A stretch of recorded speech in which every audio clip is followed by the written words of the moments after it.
Nondum. This poem, the title means not yet.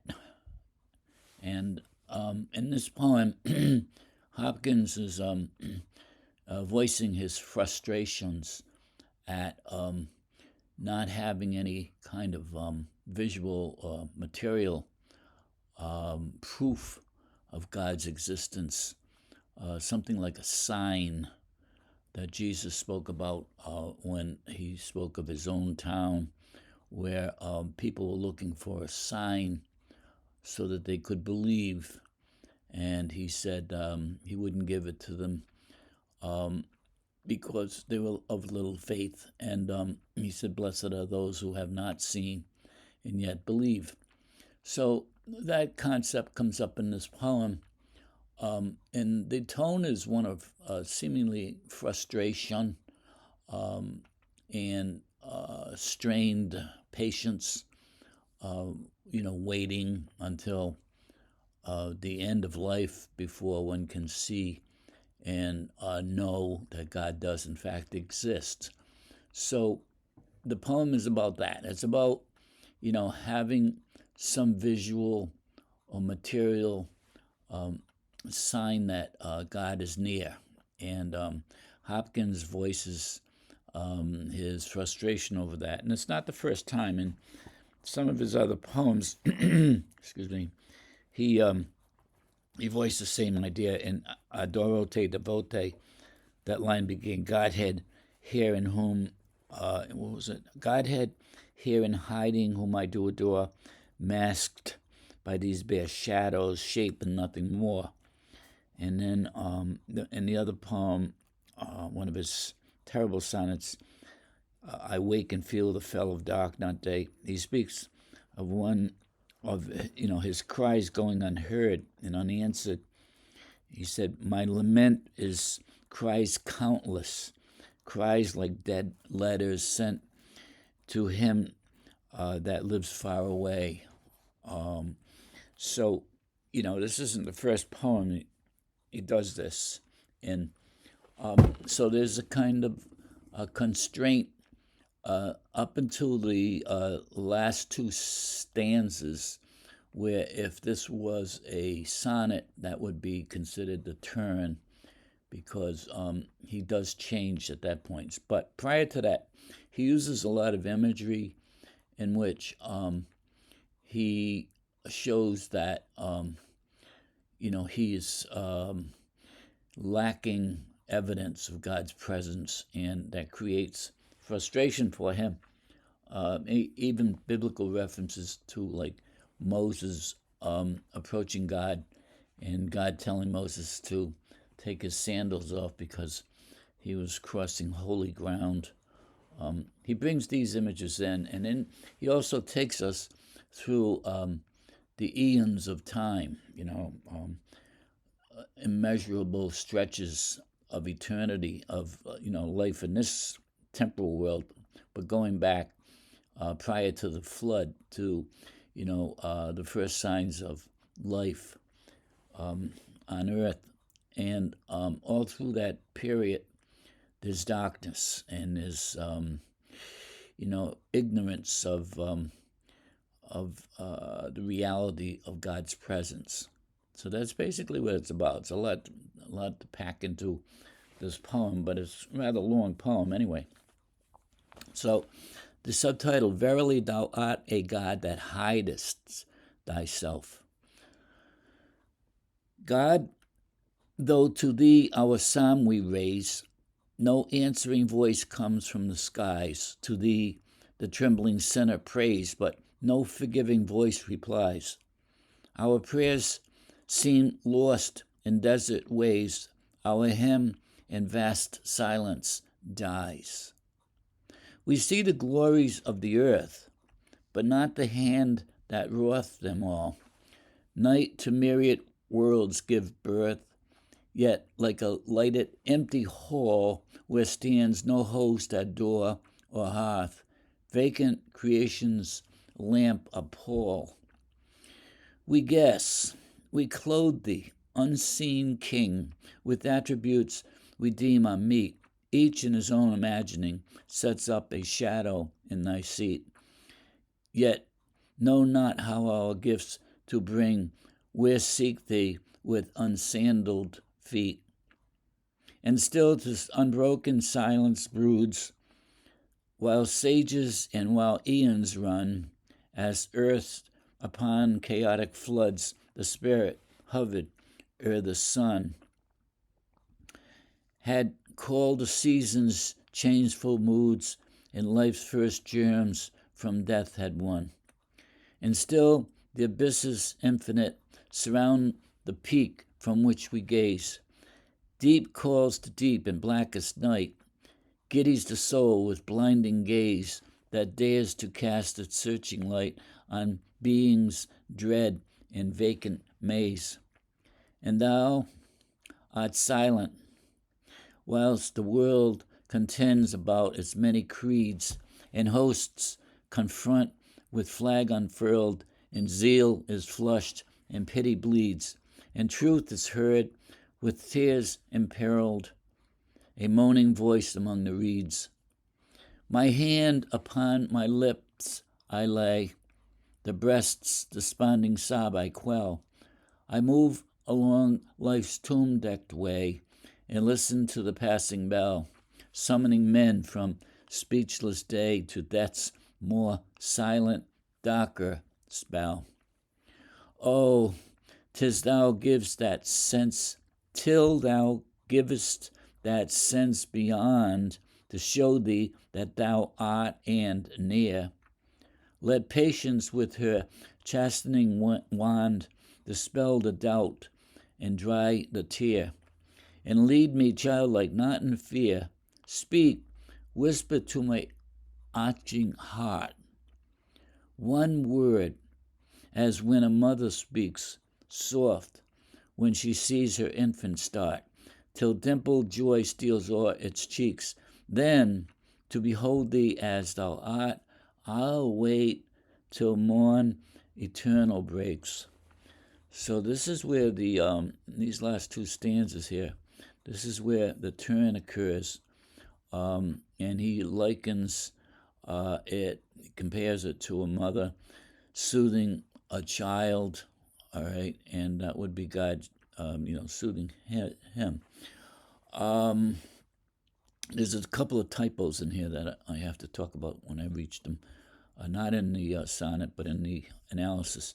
So, in the beginning, the poem itself reads almost like a psalm, the structure. And here we have the voices of those reading the psalms aloud. Okay, we raise them in loud voices to God, but no answer comes from the skies. And then he says, "To thee the trembling sinner prays for forgiveness," but doesn't hear any reply about that. So he's left like feeling numb, like, where did my prayers go? And it's almost like they went out into the desert. Almost like what I said before about the dead letters sent. My lament is cries countless, cries like dead letters sent to dearest him that lives, alas, far away. And that was from I Wake and Feel the Fell of a Dark Not Day. So he takes us through a number of different ideas. The first is, the prayers. The second is how we envision what God is like, how we dress him in our mind, okay? But we don't have any sign of it, okay? Also in here, we're talking about the signs of the manifestation of God in creation, okay? Remember in Starlight Night, that's what this second stanza reminds me of, because that was the absolute opposite of this stanza, because he said that he saw God and his mother and all of the angels and saints, enclosed within the stars. Okay, it was like a barn in that poem. But here, what does he see? A big void everything's black, and it's like an empty hall. And when you go to someone's house, they put the light on and they greet you at the door. Here he says, we see the glories of the earth, yes, but not the hand that wrought them. Okay, so that's the idea of not seeing God. Night to myriad worlds give birth, yet like a lighted empty hall where stands no host at the door. So at nighttime, it gives birth to all of the stars in the heavens, which is a beautiful sight, but there's no host there. The lights might be on, but there's nobody home. That old phrase. Vacant creation's lamps appall. The word appall, double meaning. It means like weaken, they're feeble, but they're also appalling, create fear and dread, and that's how he feels if there's vacant creation, if there's nothing there, okay? So it would make one feel a sense of dread, emptiness, okay, vacant space. We guessed, we clothed thee. This is what I was talking about here, how we envision what God is like. We have no idea, okay? No one has seen God except, those who have died. And Moses too. Each in his own imagining sets up a shadow in thy seat. So that's a nice little image there. And then a reference to Moses. And still the unbroken silence broods. Remember in God's grandeur, the Holy Spirit broods over the world, bringing spring back, even though it's been defaced by pollution and everything. But over it, the Holy Spirit broods and regenerates life, and spring returns. But here, brood has another meaning. It means it's a negative connotation, brooding. Also, like ruminating or, thinking about something for a very long time. He's brooding over it, While sages, wisdom, wise men of the past, and eons, that would be, immeasurable distances of time, run. That run simply means pass.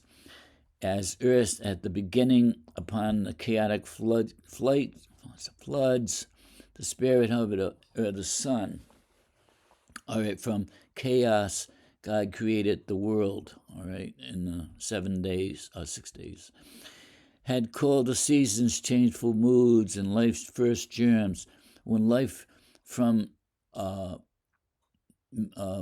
lifeless matter became life, and, from death had won. So from lifeless, it became the seeds of life that still persist, all right? And still to the abysses, like the infinite chasms that we gaze at from the high peak, we see nothing there. Deep calls to deep in blackest night. Giddies the soul. With this gaze, it blinds us in our confusion. It's overwhelming, this empty darkness that dares to cast its searching light on being dread and vacant maze. I'll explain that when we get to the analogy of the analysis. And thou art silent while all this is happening. Thy world contends. And here he's talking about, like, the breakdown of the religions, and the animosity, enmity that exists between those of different faiths. They contend. It's a warlike word, kind of like battle, about their many creeds, and hosts confront each other with unfurled flags. Okay, so that's a battle scene there. And zeal is flushed and pity bleeds, and truth is heard with tears imperiled, a moaning voice among the reeds. So here he's talking about, like, all of this is going on, and yet we hear nothing from God to resolve these differences. And then here is the beginning of the change in the whole poem, because it actually happens down here, but here he says, "My hand upon my lips I lay, the breast upon the desponding sob I quell." So I hold back this because something else is taking place, and that is like his patience to await something to happen. I move among the tolling of bells, indicating passages of people dying, and I move among these people. That concept came up in another poem, if you remember, where he talked about the field of wheat. I wave from the field of wheat among those who drop, with a sigh, not thinking that my time will come. So he's one amongst many who move about life in this time period where people are dying left and right, and I listen to the passing bell. That would be the tolling bell, summoning men from speechless day to a even more silent night. Okay, and that would be death. To death's more silent, darker spell. Now, spell has two meanings, of course. You can, like witchcraft, you put a spell over something, and that would be from life to death. But also a period of time, in a darker period of time, and that would be the eternity of death. Oh, till thou, and now here's where the change takes place. He says, "Oh, till thou givest that sense beyond." Those are very key words there. When you give that sense beyond, all right, that means like not our normal natural five senses, but almost a supernatural sense, giving us a sense that you do exist, to show thee that thou art, you do exist, and you are near, okay? That's like the Psalms, you are near me all my life. Until that happens, he says, give me patience. Let patience with her chastening wand, like the cast a spell up there, chastening wand, dispel the doubt that I have, and dry my tears, okay, my frustrations, and lead me childlike, not in fear. And then think of Elijah, where he was told to go out and listen for God, and he listened and he heard the strong wind and all the different sounds, and at the end it was the tiny little whisper. All right, and that of course symbolizes faith. Whisper to my arching heart, one word. And then I love this comparison as like a mother who comforts an infant, okay? And when she does, the dimpled joy steals all the infant's cheeks in joy. So also with me, same idea. One word as comparison. When a mother speaks, soft when she sees her infant start, till dimpled joy steals all its cheeks. Then to behold thee as thou art, to see God as he is, the light of glory, we won't see God as he really is until we are changed, okay? We have, the transformation of the body into, a beatific body, and behold the beatific vision. When that happens, I will wait till morn eternal breaks. Okay, that would be life eternal. So the opening of a new day, and it would be his life in heaven. All right, so ironically, this poem reads like a hymn, yet its contents seem to be a kind of subtle protest, calling out God for his seemingly unfairness or aloofness in responding to our prayer. The subtitle states the theme in these words: truly you are a God that hides yourself. The theme, however, is that of Hopkins' recognition of the difficulty of waiting. The title, Nondum, means not yet, okay? Just that. Waiting, not yet. You have to hold. Hopkins shares with the reader the difficulty of knowing and the realization that one has no choice but to wait before he's able to participate in the vision of God. The tone of the entire poem suggests that we who offer our prayers to God are getting short shrift and ought not bother continuing since we get no response. Like, it just ain't fair, Lord. That tone, okay? It echoes Hopkins' words from the other works that I already mentioned, Adorate de Devote. In that poem, he begins with the line, Godhead here in hiding, whom I do adore, masked by these bare shadows, shape and nothing more. Also, in the last stanza, Jesus, whom I look at, shrouded here below, shrouded, we can't see him. And, of course, there he's referring to the Holy Eucharist. In this terrible sonnet, I wake and feel the fellow of dark, not day. He speaks of his cries going unheard and unanswered. I already mentioned that. All right. So Nondum, however, is more accusatory. Each stanza singles out a complaint regarding God's indifference to prayer and his concealment from our sight. This latter theme is rather unusual, for most of Hopkins' other works are known for his unveiling God's grandeur as seen in all of creation. In the second stanza, for example, he develops a polarized contrast to that developed of God's presence seen in starlight night. Here he speaks of the glories of the earth, but not the hand that wrought them. Line 3 reads, night to a myriad world gives birth to, yet like a lighted empty hall where stands no host at door or hearth, vacant creation's lamps appall. He's suggesting that the feeble stars are seen in the emptiness of space, and that's a modern view of space being empty, black, silent, and godless.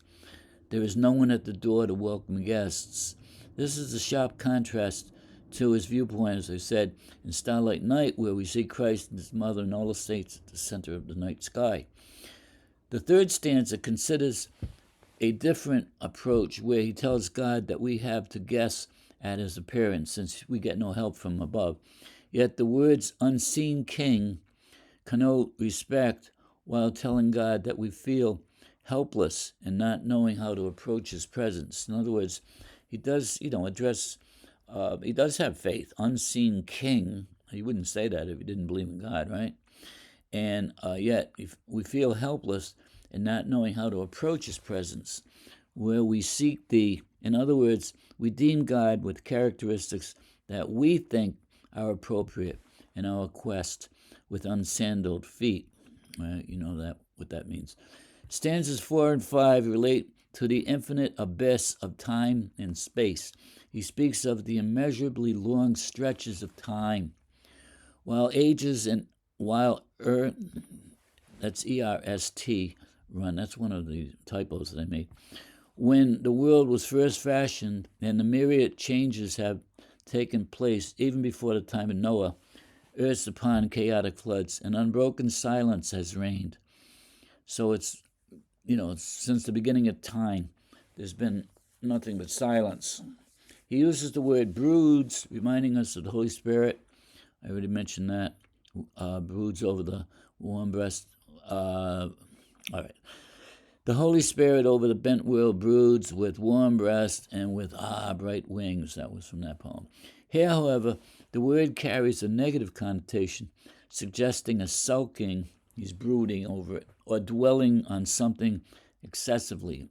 An unbroken silence, brooding, does not suggest a happy state of affairs. The entirety of the stanza suggests a darkness of existence and thought. Deep and blackest night giddies the soul with blinding gaze. All is like a vacant maze. In short, this whole stanza is saying that when the soul dares to examine itself and finds to its dismay, that its selfhood is convoluted yet empty, it will become stunned and blinded by the darkness it encounters. So there's quite a bit in that one sentence, okay? It's packed. Stanza 6 speaks about the madness which can erupt in the name of religion. In the imagery of battle, Hopkins displays the conflicting forces, many creeds carrying their battle flags with zeal for their religious stance, as pity bleeds with each new encounter. Protestant against Catholic, Muslim against Christian, all in the name of religion. And he says, and thou art silent. In stanza 7, the turn is approaching. As Hopkins says, he quenches a desponding sob arising within him as he makes his way amongst the passing dead. I move along life's room-decked way, amidst the sound of tolling bells, summoning the dead to be more silent, darker spell. Here he uses the word spell to mean a period of time. Finally, in stanza 8, the turn occurs where he tells us that, though still in darkness, he will no longer be afraid because he has faith that God will give him that sense beyond. So that's what I said. That's probably the most important line in the whole poem. A gift, a supernatural sense or assurance that you do exist and that you are always near. Oh, till thou givest that sense beyond to show thee that thou art and near. Here he uses the comparison of a parent giving reassurance to a frightened child, and lead me childlike by the hand. With this assurance, he says that he can endure the waiting period before he sees God as he is. Then to behold thee as thou art, I'll wait till morn eternal breaks. The meaning of Nondum erupts in the final stanza when Hopkins begins with his request of one word to be spoken softly as opposed to the raised voice of the psalm in the opening stanza, and echoes the still, small voice whispered to Elijah. Hopkins is willing to wait with dimpled joy stealing o'er his cheek till eternal morn arrives. Okay, I'll read it through again with those thoughts in mind. Nondum, verily thou art a God that hidest thyself. God, though to thee our psalm we raise, no answering voice comes from the skies. To thee the trembling sinner prays, but no forgiving voice replies. Our prayer seems lost in desert ways. Our hymn in the vast silence dies. We see the glories of the earth, but not the hand that wrought them all. Night to myriad worlds give birth, yet like a lighted empty hall where stands no host at door or hearth, vacant creation's lamps appall. We guess, we clothe thee, unseen King, with attributes we deem as our meet. Each in his own imagining sets up a shadow in thy seat, yet know not how our gifts to bring, where seek thee with unsandaled feet. And still the unbroken silence broods, while sages and while eons run, as earth's upon chaotic floods the spirit hovered o'er the sun, had called the seasons changeful moods, and life's first germs from death had won. And still the abyss infinite surround the peak from which we gaze. Deep calls to deep the darkest, blackest night, giddies the soul with blinding gaze, that dares to cast its searching light on being's dread and vacant maze. And thou art silent, whilst thy world contends about its many creeds, and hosts confront with flag unfurl, and zeal is flushed, and pity bleeds, and truth is heard with tears imperiled. A moaning voice among the reeds. My hand upon my lips I lay, the breast's desponding sob I quell. I move along life's tomb-decked way and listen to the passing bell, summoning men from speechless day to death's more silent, darker spell. Oh, till thou givest that sense beyond to show thee that thou art and near, let patience with her chastening wand dispel the doubt and dry the tear, and lead me, childlike, not in fear, Speak, whisper to my aching heart one word, as when a mother speaks soft when she sees her infant start, till dimpled joy steals o'er its cheeks. Then to behold thee as thou art, I'll wait till morn eternal breaks.